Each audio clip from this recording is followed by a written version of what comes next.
I did not email any classified material to anyone on my email. There is no classified material. I did not send classified material, and I did not receive any material that was marked or designated classified. I should have used two accounts, one for personal, one for work-related emails. That was a mistake. I'm sorry about that. I take responsibility. Oh, I'm not willing to say it was an error in judgment because nothing that I did was wrong. Are you 100% confident that nothing is going to come of this FBI investigation? I am 100% confident. This is a security review that was requested. It is being carried out. It will be resolved. So you said at a March press conference in 2015, quote, I did not email any classified material to anyone on my email. There is no classified material. So can we say definitively that that statement's not accurate? No, you can't. You're just saying it's not, it shouldn't have been classified. Well, what I'm saying is it wasn't at the time. The evolution of the answer about email as this investigation continues. We're back with the panel. Judge, you wrote about this today. There are multiple reports, not confirmed yet, that an interview will take place soon with the FBI, and possibly they're coming to the end of this investigation. What do you think? I think that Mrs. Clinton is currently at the vortex of a perfect storm of legal misery.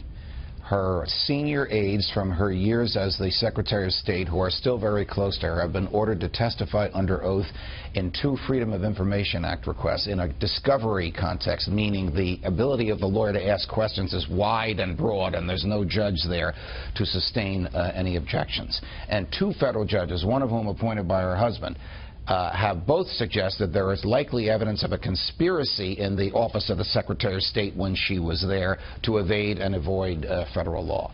Add to that in the very same week, the same people that are going to be examined in those 2 Freedom of Information Act cases are being called into the FBI and asked if they want to speak to the FBI. A very dangerous thing for any lawyer to allow his client to do. And after that, Mrs. Clinton will be called in. She's damned if she does, she's damned if she doesn't. If she goes in there, they will catch her in material misrepresentations because she's been making them for a year on this.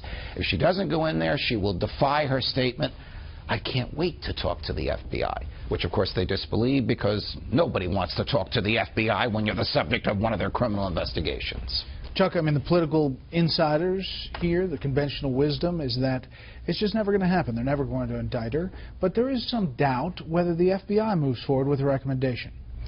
Look, the whole thing boils down to the statutes that she might have violated that pertain to the handling of classified information. And the limiting factor that I have identified that seems to argue that she would not be indicted is the very strong Judge Scienter requirement. This has to be knowing and willful criminal conduct. They have to prove beyond a reasonable doubt that whatever she did wrong, she did knowingly and willfully. Well, that one email where she says take the headings off and but that does not involve that does not involve the other elements of these offenses. Just let me finish the point. Sure. And they have prosecutorial discretion. The big difference here between Petraeus and Hillary is that when Petraeus was in the perjury trap, he lied to the FBI, which triggered the whole thing. You're right. She's at risk in this perjury trap that she's in now, and that could lead to a derivative charge. But if it only focuses on just the business about the server, I think what they're going to come down with is a report that says she was very negligent, she made a lot of bad decisions, she risked a lot of things she shouldn't have, but we couldn't prove this crime beyond a reasonable doubt. This is a rare federal statute. Whether this is good or bad is another subject, where a person can be prosecuted for gross negligence. The government does not have to show intent because it's espionage. Knowing and willful says right there in the statute. Can be proven by negligence in this particular statute. The ultimate irony is that the reason she embarked on all this was to hide her communications from the world, from the Freedom of Information Act, from the Congress.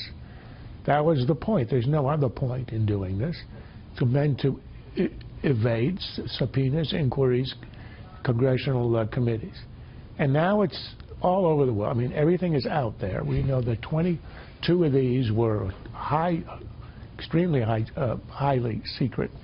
And it's a perfect, the word condign was invented for this kind of retribution. This is conduct punishment. You want to hide your official acts in a way that nobody else has and nobody else would try to. You're going to be exposed to the world. I think she gets either indicted or there's a criminal referral somehow squashed by the higher-ups. I can't see her getting away from this with nothing. State Department's redacted and declared 2,101 work emails classified at this moment, at least at the confidential level. 44 classified as secret, 22, as you mentioned, classified as top secret. The two people involved in this most now are the FBI Director, Jim Comey, and the Attorney General, Loretta Lynch. And when we talked to her, she said this is going apace. She would not answer whether she's the ultimate decider, but I assume she is. It would be highly unusual for Jim Comey to conduct the interrogation himself, but I wouldn't put it past him because he's a detail-oriented guy who's been receiving daily reports on this since they started the investigation a year ago.